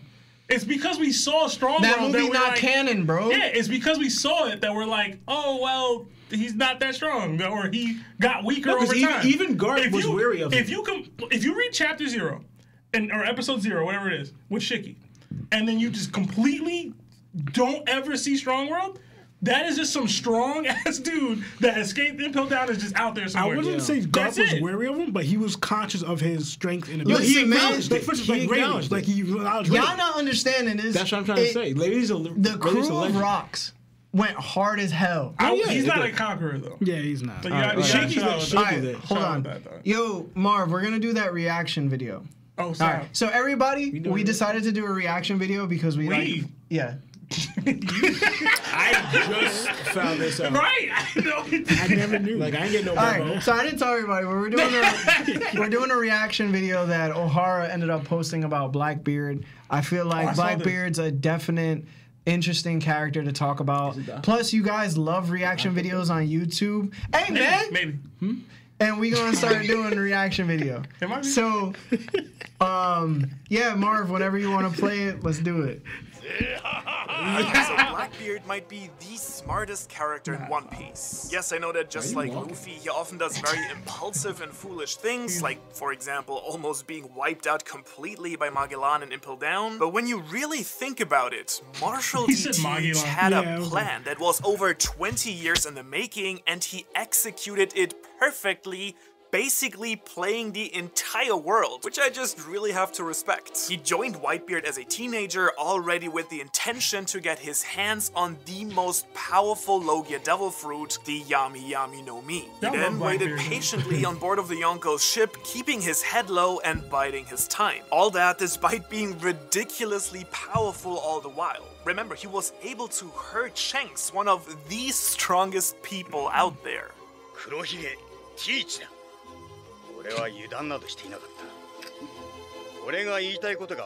So instead of showing off his powers, he kept a low profile, already recruiting people for his future crew, until finally, one of his crewmates actually got his hands on the devil fruit he was hunting for. Then he took his chance, killed his crewmate of over 20 years, and left the crew. Marco, move over. Of course he didn't leave the crew. I'm already really impressed with the patience this man has. Yo, can we power skill Thatch?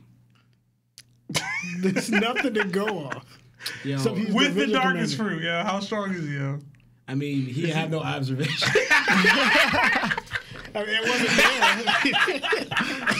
there. You can't really go off that, though. You can't really go off that observation. Observation was weak. He got caught like Marco did in the Marine Corps. Come on, man. And Queen's words, caution acting. Hey, I can question Kyle Jonko. I mean, his observation when he called Nah, he's just not using it because he don't Kyle want to. see it. He just don't care. He does. He was like, I are question you? Big Mom too. He's like, Kyle's like, are you only gonna do Kind that? of like, Alright. I've been trying to feel something. Ever since real Odin connection. died. Our bad, Marv. Go ahead. He always trusts in fate to find a way for him somehow, and as far as I can remember, it has always pretty much worked out for him so far. But the next phase of his plan is even more impressive, and I can't believe I haven't put one and one together in my head so far. Because when you think about it, Blackbeard basically orchestrated all of the major events in the story so far. Maybe that was obvious to you, but to me that actually blew my mind a little bit. Think about it. Blackbeard's goal after finally consuming his ultimate devil fruit was going for the One Piece right away. For that, he needed to join the Yonko and become a force to compete with the likes of Kaido and Big Mom. So what does he do? Well, obviously he decides to get the strongest crew possible. And if you don't have the patience and charisma of Luffy, or are as romantically active as Big Mom, Blackbeard figured that he could just grab himself the strongest people available to him that are so basically dirty. out of work right now. You think she's ever used the condom? Never. Always went wrong. But how to get think they into exist in the One Piece. most secure place on the Luffy's a full entire body condom. planet, except maybe for Marijo? Easiest answer, pretty straightforward. Ally yourself with the world government, so they basically invite you in.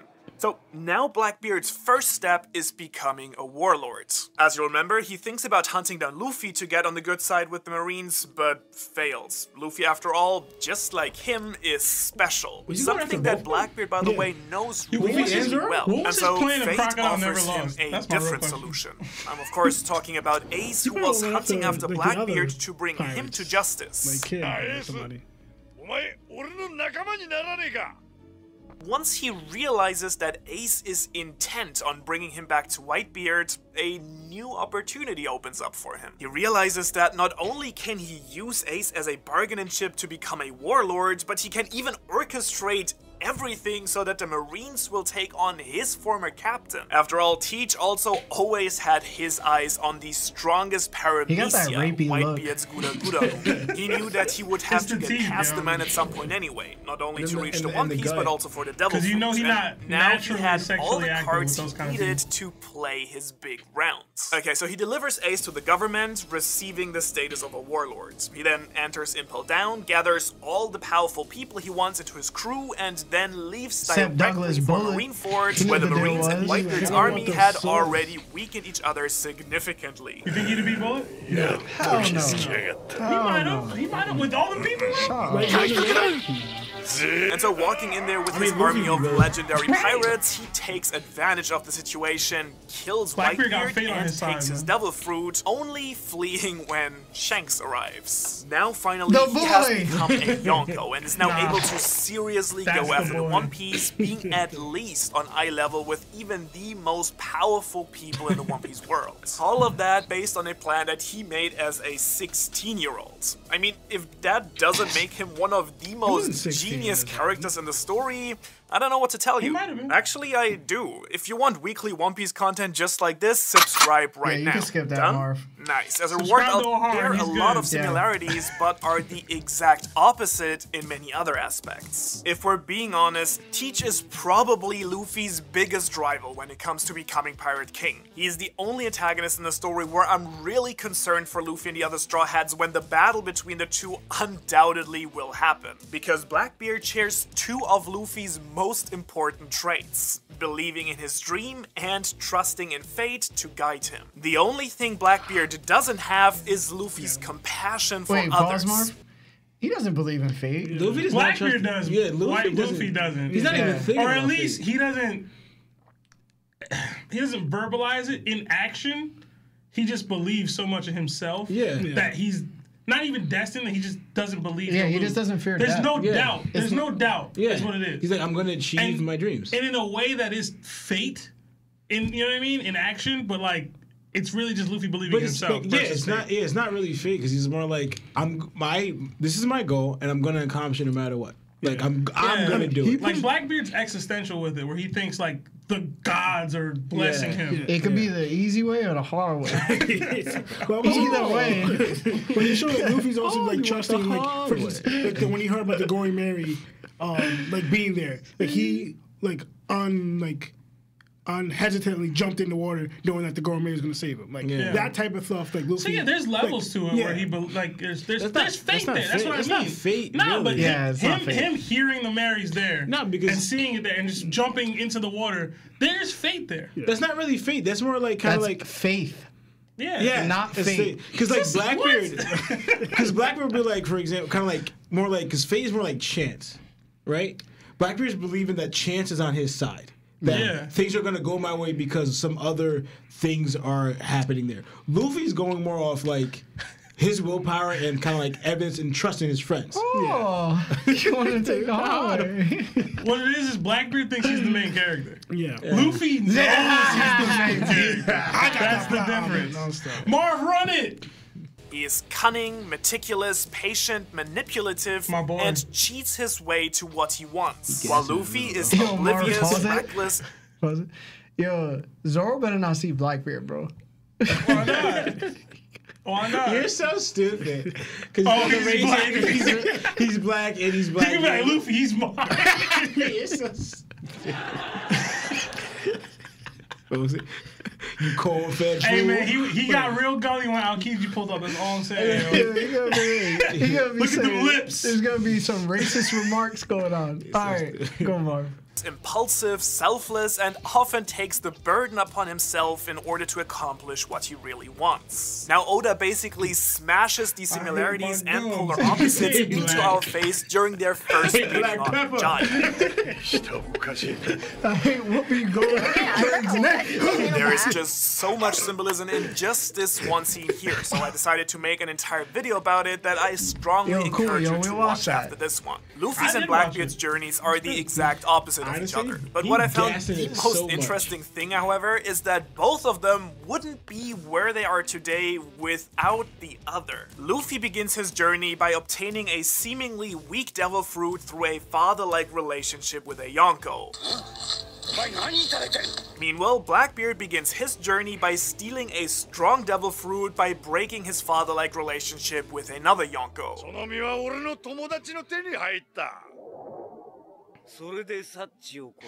Teach banishes Walpole from Drum Island and leaves it as a nation without a king, while Luffy banishes Walpole from Drum Island as well, but leaves it as a brand new nation with a new king. And as a result, Luffy can recruit Chopper. Luffy sails through the first half of the Grand Line, taking down the Shichibukai. Blackbeard sails through the first half of the Grand Line hoping to become one. But only when Luffy actually takes out Crocodile does Blackbeard get his chance. Luffy declares war on the world government while Blackbeard joins it. Luffy later infiltrates Impel Down in order to rescue Ace, who was caught by Blackbeard, who is only successful in recruiting all the level 6 pirates because of the rebellion that Luffy has started earlier. However, on the other hand, Luffy's only able to enter and influence the war at all because Blackbeard's crew had hypnotized the staff who control the gates of justice. When leaving the prison, Luffy uses his astonishing will to recover from Magellan's poison, and Blackbeard cheats and relies on an antidote to do the same. And then there's of course Marineford itself, where Luffy's will is completely broken while Blackbeard's will is vindicated. The lowest point of our hero is the highest of his antagonist. Even the way they become Yonko is completely opposite. Blackbeard defeated a weakened Whitebeard and the remnants of his scattered crew, while Luffy will defeat a fully powered Kaido and his entire army of beast pirates. They gotta show this one off? Now, we all know that Blackbeard will be the major antagonist on Left Tail. However, as we know, there is an even bigger villain to defeat in the story. Emu, who I made this massive theory here about in case you haven't watched it yet. Yeah, some people call him Emu or Blackbeard is a villain, yes, but he also lives with the exactly same mentality that Luffy does. He wants freedom above all else, and he also believes in the dreams of a new age. So Blackbeard embodies the same path as Luffy, but he will ultimately lose, because Luffy is reaching the top of the world the quote-unquote right way. So you wasn't the one, Blackbeard. You ain't the guy. Okay, so what's the takeaway? It's that Blackbeard is one of the most influential characters in the story. Someone instilled the idea of the Yami Yami no Mi in his head as a kid, and just like Luffy, he spent his whole life aiming to become Pirate King. And so of course, this wouldn't be a proper Blackbeard video if we didn't theorize at least a little bit. Or actually, a lot. The big question is, of course, where Blackbeard got his drive from. Who told him about the Yami Yami no Mi, and why does he actually want to become Pirate King? At this point, I think it would be pretty surprising if Blackbeard was not related to Rox D. Zebek, at least in some way or form. Since Blackbeard and Luffy mirror each other, that means that Blackbeard also shares not only the concept of dreams, but also that of inherited will with our protagonist.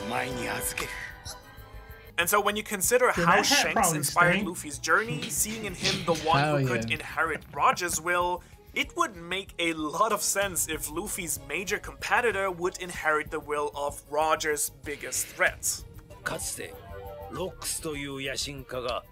In 2 years. And not only has Teach made Beehive Island Rox's headquarter the center of his operation, but he even named his main ship after the man whose name no one is supposed to really know. The Saber of Sebek. I mean, Sengoku says so himself. Most people today don't even know that Rox existed, and those that do only remember him as Rox, not his last name Sebek. So I think it's pretty clear that Blackbeard must have had Do you think that what Ohara just mentioned, do you think that Blackbeard is related to Zebek Rox? Or how do you think he came into knowledge of Rox? Meaning, because not many people know of him in this generation. Well, they actually say that Blackbeard actually loves history. That's one reason why he knows so much about the Dark Fruits, because he read books about it. Like, Blackbeard is really fascinated with history itself, so he probably came across Rox because of his, like, you know, interest in history in general. Whether he's related to the Rox, I don't know how I feel about it, because, like Basher mentioned, it's kind of like too cliche to a degree. It'll be kind of cliche. And I kind of don't really like that. Well, yeah, the history thing is on point. He also was on Whitebeard's ship for, like, 20 plus years, 30 years. So you think that Whitebeard might have mentioned Rox at some point? Yeah, I mean, he could have brought him up. That's possible. Or even if, say he had history knowledge, right? I assume Blackbeard would have even asked Whitebeard about him. Yeah. And Whitebeard, he apparently says a lot of weird stuff when he's drunk. So like he might have brought him up. Like there's a lot of like potential, like there's a lot of potential information there for Blackbeard to get just because Whitebeard's there. The only thing is, like, so what did he do? The same thing that Ace did? Choose his mother's name and not his father's, like Ace, like Porches D Ace instead of Goldie. That would be poetic. It's mad deep. Yo, Marv, play it. Personal connection, or at least a deep fascination with the man. Dentist, I know what you're thinking now. So, is Blackbeard Rox's son? Now, timeline-wise, I think this would work out pretty well. Blackbeard is 40 years old and grew up as an orphan. Rox was killed 38 years ago, I think. So this would mean that Blackbeard was 2 years old when Rox died, and should Rox have been his father, his death would leave the 2-year-old Blackbeard on his own. And honestly, I think it's quite possible that Blackbeard genuinely resented Whitebeard for leaving his father to die, while he...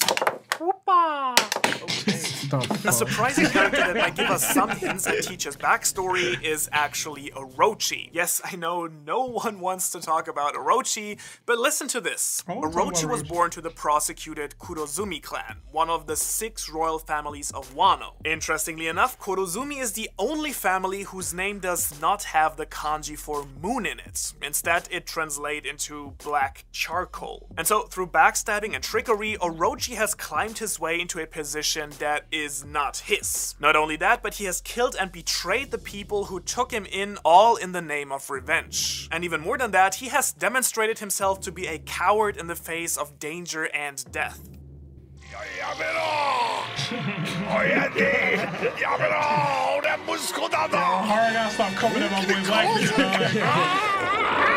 And I hope you'll agree that this parallels Blackbeard pretty nicely. Even though he's a member of the D clan, he doesn't share much of the classical D traits. I mean, they're all strongly willed, positive individuals with a stark sense of compassion and loyalty, laughing in the face of death. Both Orochi and Blackbeard also executed and ridiculed the very person who took them in while broadcasting the event live. We know that Blackbeard doesn't sleep, and neither did Orochi as a kid, claiming that he was too scared.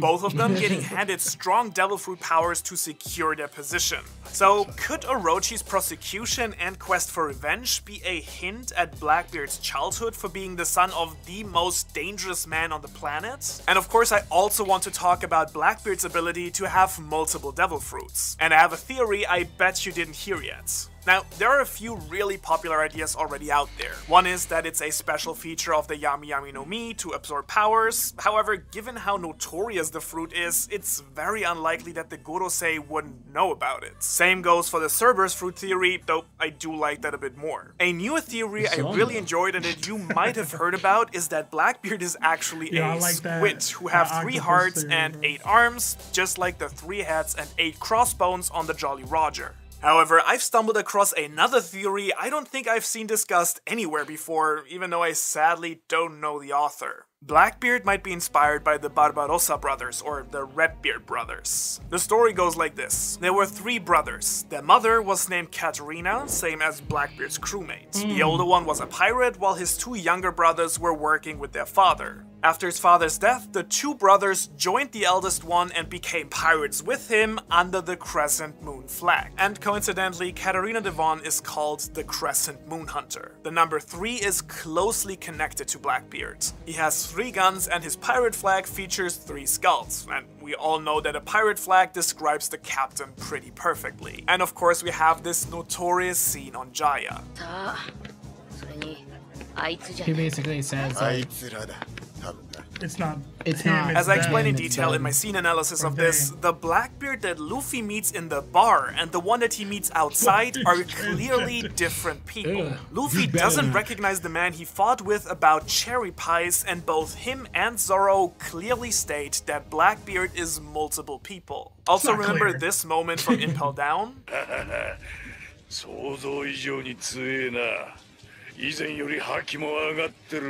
Blackbeard says that Luffy's haki has improved, but he would only know that if Luffy had actually used it on Jaya. In other words, him and Zoro unconsciously used their observation haki here, all riled up from the fight back in the bar. Okay, so here is the twist. Let's talk about it. Blackbeard has 2 other twin brothers. There are 3 Blackbeards in total, and so when he ate the Yami Yami no Mi that is explicitly shown as capable of absorbing humans as well, he was joined by his 2 brothers, just as in the Barbarossa story. And so he hid his 2 brothers inside him, which might explain why Blackbeard was still eating the pie when Luffy already left the bar, cause it was a different brother. Either that or he just eats like hell, which I admit is also entirely possible. Having 3 different people would also explain the varying personalities Teach displays.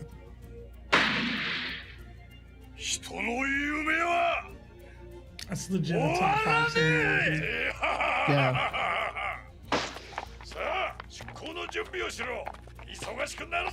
On Marineford, he had to cover himself up to let his brother out and had him eat Whitebeard's fruit. And when you saw Blackbeard in Marineford with 2 different powers, one in each hand, the hand that uses Whitebeard's ability wasn't actually Teach's hand. It was his brother's. Teach used the Yami Yami no Mi to pull his hand inside him and let his brother's hand out. So if you believe that he used 1 different devil fruit with each half of his body, I think you're wrong. Teach has the Gura Gura power in his right hand, the Yami Yami in his left hand, and now look at this. Here the Yami Yami is now in his right hand and he uses the Gura Gura one with his left hand. And now if you look really closely at Blackbeard's right hand and compare it to this one, the rings in his right hand have disappeared. Now this could of course be Oda being a bit sloppy here with the drawing, but what if it's not? Don't you also ever get the feeling that Teach kind of looks a bit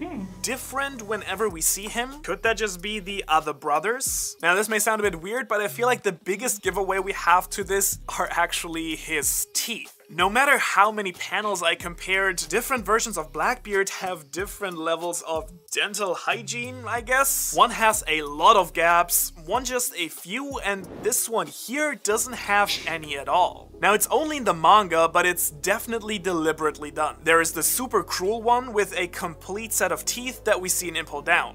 Then there's the one with one middle tooth that we meet in the bar on Jaya. And finally, there's one with 2 gaps on the top right, which is the most common version. And thus I would guess the Teach that...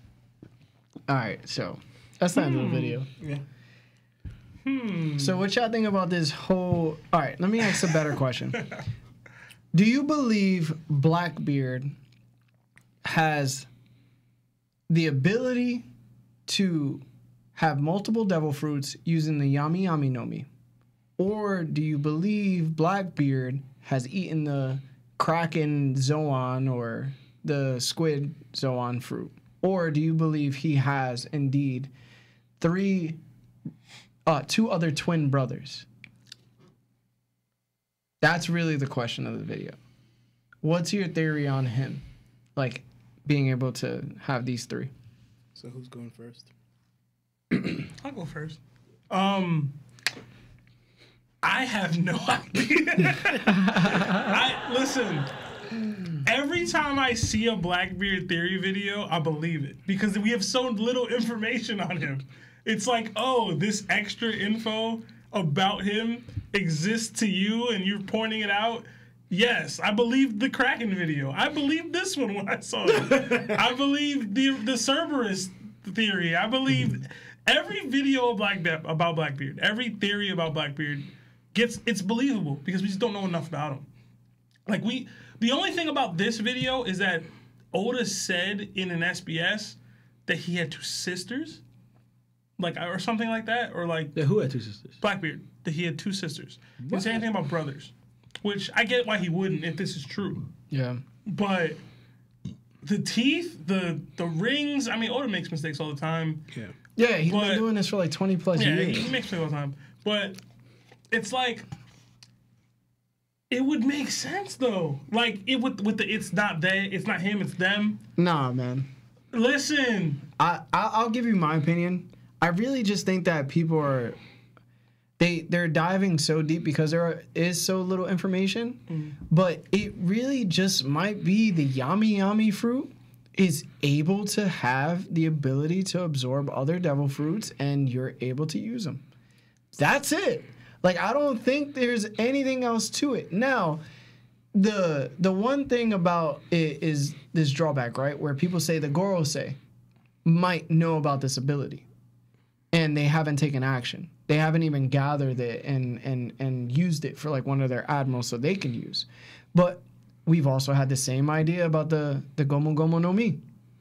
Like, maybe Roger had it or Joy Boy had it, but the government just didn't think of anything of it. You know what I'm saying? So it's like, I think the government knows that there's fruits out there and they come in all variations, they come in all sizes, and you're just like, they probably don't know as much as we think they may know. Even though they may know the world history, they might not know that these certain devil fruits existed. So for the Yami Yami to be out there and to be able to do this, I think that's the most logical. I think everybody's just going too deep into it, bro. I really do. The other thing I think would be the squid fruit or the kraken fruit. Yeah, like if a kraken has 3 hearts, then maybe one of the devil fruits he can take and then put into his own heart, and then it just starts working. And for that to happen, you need the Yami Yami no Mi. So at the end of the day, you still need the Yami Yami.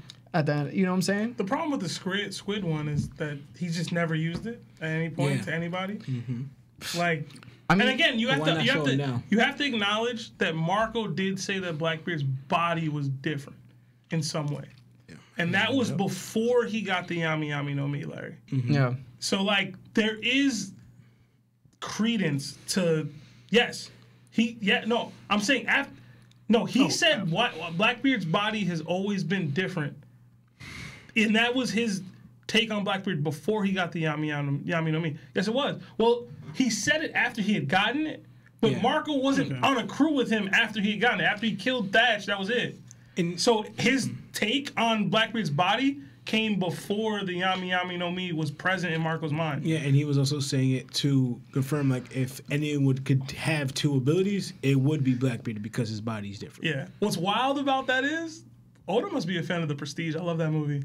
Y'all remember The Prestige? I do. With the brothers and the magicians, and they were like, yo, we're going to conceal the fact that we're twins. It was a dope movie. It was a good movie. And he just tripled up on it in this theory. I don't know, man. What do you think, Lawrence? Because you didn't answer yet. Okay. One, I want to say, to me, in the beginning, I just want to tag a little bit. I think he was gassing up Blackbeard a little too much. I don't think Blackbeard planned all of that. I just think he had a plan to do certain things, and things just happened to go in his disfavor, which led to his favor, stuff like that. He just kind of rolled with it. From the get, thinking of orchestrating all that stuff in the beginning, I don't think Blackbeard planned all that, because there's no way he would be able to plan this and that, because also he targeted Luffy, not Ace. To put it on there, just change it. He just kind of went with the flow, because it didn't. He found a way to fit it into his original plan, and then he just went with it. But that adaptability is still a credit to him. Yeah. Because he said, oh, well, I can't get Luffy. Ace is here. I can switch on a dime and make it work. I don't think he planned for the war either. He just capitalized on, the war is here. I'll go to Blackbeard. Because, I don't think he thought things through like that. Because also he was shocked about certain things. But anyway, So going back to, now going to that. One, I kind of agree with you at first. The way they explained it, I thought you could get ability through the Yami Yami no Mi. Like the dark just allows you to have two abilities. Yeah. Right? So that's what my take on it though. But then like Sebastian says, factoring the other stuff that we learned about Blackbeard being different too. Because they kind of said like, all right, even with, because they also didn't say that the Yami Yami gives you that. We kind of, the way they explained it, it made it seem like, all right, maybe you can have two because the Yami Yami and their ability to absorb ability powers, fruit powers, you know? Yeah. So we could kind of conclude, all right, maybe it does do that. But kind of that, I don't think he has like, he has his twins in him, because it seems too complicated. Yeah, triplets. It's It like doesn't make he sense. has to complicated store as them hell. within him. Yeah. The thing about For it is, 40 years, all the for time, him no to one's go noticed so it? many Yeah. years without them. On a ship. On a not ship, one it's like, how? what? Yeah. But he could have they all could have known, I guess, about this ability, and then just been doing their own thing. And once Blackbeard finally got it, it's like, yo, we did it. Like, let's link up. Let's do it. And, like, that could also speak to the other crew members that he had, right? Like, Blackbeard immediately had this crew. I was thinking the same right? thing. How? How do you get them? How did he just get this crew? It could have been people that were recruited by his other two brothers. And I'm not even saying I believe the theory. I'm just saying there is credit to the thought process of the theory. Because within months, not even, of him getting this fruit and killing Thatch, getting the fruit, it's like, I have 5 crew members. You know what it is? I just like, feel like what? it's just not attractive. It's not. I'm also, trying to they think didn't- how Luffy would fight. But also, too, they didn't say when Blackbeard did it.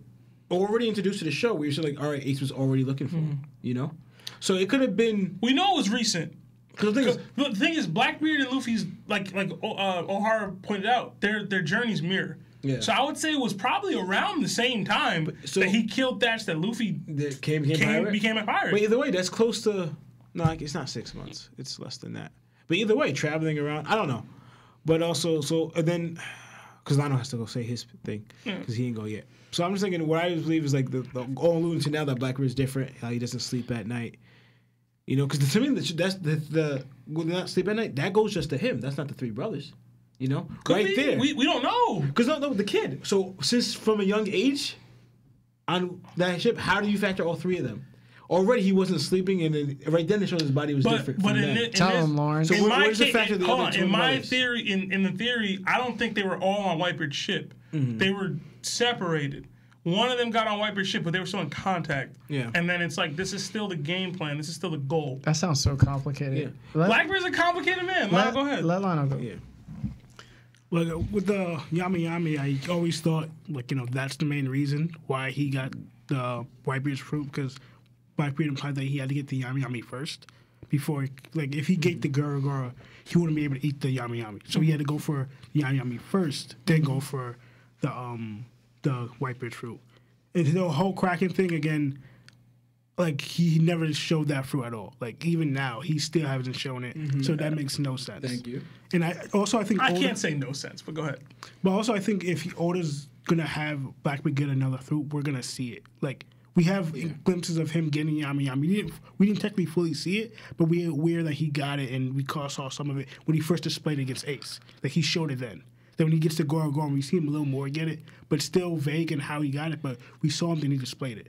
For him, if he gets a third fruit, we all think he is, he's going to display that. It's not going to come out of the blue. We're going to see him actually show it. Like how he does it. Yeah, how he does it and see it. So that I always thought that too. Him actually having, like, two brothers, I actually kind of in a weird way find that a little interesting. Because you have bad brother. No. Maybe split personalities, like some Yu Yu Hakusho reference. I was thinking that too. Listen, that's better than the rocks took over his body. Yeah. No. I mean, to me, it kind of does explain a little bit why he doesn't sleep at night. But to me, they implied it to him actually being a child and him being with that. So I think it has to evolve with him. It just goes to Blackbeard's origin story and backstory. Like, we need to get involved in that for us to fully know. But I find it kind of interesting a little bit with the twins thing. But again, everything has to be written well. Like, the way he was saying it kind of seemed kind of dumb. I'm not knocking him. I'm not knocking him because, like, his twin brother's arm came out of the nut. That doesn't make sense to me. It doesn't. But for him to figure out, or something happened where, like, maybe their souls or something were bed inside his body. Like, you have to make it make sense to a degree. Like, I know it's a fictional manga, but see, that's the beauty of Blackbeard, that he's been written so vague to this point that Oda can go any direction and it will make. He's a good enough writer that it will make sense. Yeah. It's just a matter of him doing it. You know what I mean? Like, any information we get about Blackbeard, we're gonna eat it up and be like, oh, finally, yes. I mean, this is knowledge now. This isn't theories. This is something we know now. It's just. It's up to Oda. The only thing I can think of too, adding to like what you guys are saying, is like when like again the whole split personality thing, like Sensui. I don't know if Oda's gonna do that route. He hasn't done it before, but the route he has done. Do Cavendish. Oh yeah, you're right, Cavendish. The route he has he could do is also, for example, Blackbeard could be again, like I know, like a new species or a species that he hasn't used yet. Like Kaido, we found out that he was an Oni, an Oric, and King, a Lunarian. So it's like it could be like Blackbeard's different in that way, that he's a species that Oda hasn't fully developed yet because there's so little about Blackbeard. Also, going back to being Rox's son or offspring, to me it's interesting because especially how pirates roll. Usually pirates have a bunch of kids all over the place. That's kind of what they do. For that, they only having one seems a little weird. Like Roger, you only have one. I don't think Ace was his only kid. I think they just killed the other kids. It could be that. But I think of One Piece X-rated. You know what I mean? Like I think of it. Because I'm thinking it would be pretty dope. Because all right, Blackbeard, we saw Gold Roger's kid Ace.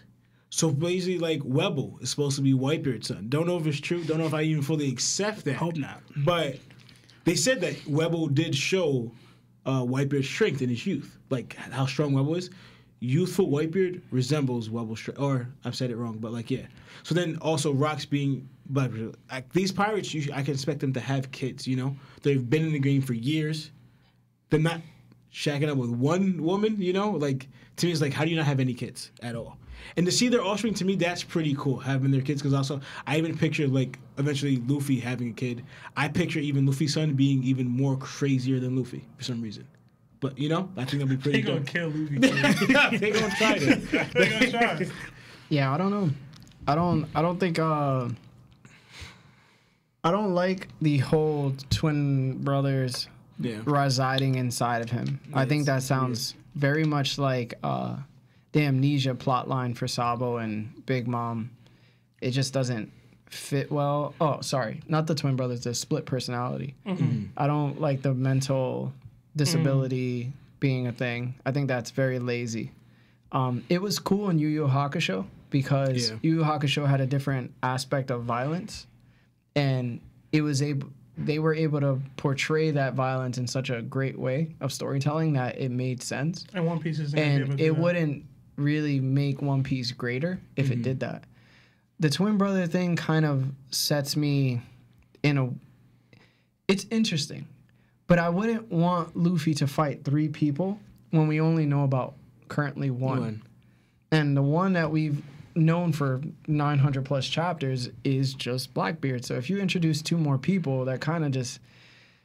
It ruins Blackbeard's character.